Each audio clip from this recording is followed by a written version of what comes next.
Tomet ya. Ne oldu kaba? Assalamu alaikum. Kalaşa poli tomet.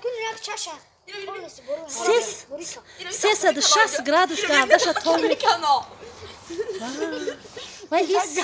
Vai polni kalaşa tomet ya. Kantarsan. Çömek ne nira? Yok mu şöyle ha? Nira çikomek ne şmoromek ne? Kapana kaba. Vay Rabbi. Khel bezebni gomek nai. Vay u khelay ne mekuta? Kaç tane şey yapmış? Pişak, çangolna kene pişak. Kalaş. Pişak mezana pişak ya. Nasıl bir mapinum şey. Pişak da mezana pişak. Vay Rabbi. Pişak zat ya makongu. Assalamu alaikum. Assalamu alaikum.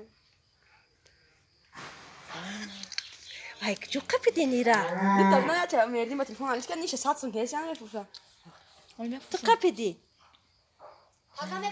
Oyra çömek nan. I haromay kuştur. Ne kurşun?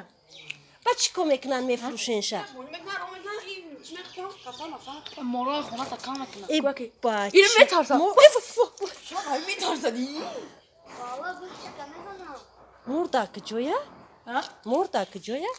Pişak mi tarsa? Kelas ki khona ta mori khona ta hama şakam etme. Hamu moran kelas kama yoda mekreza devona.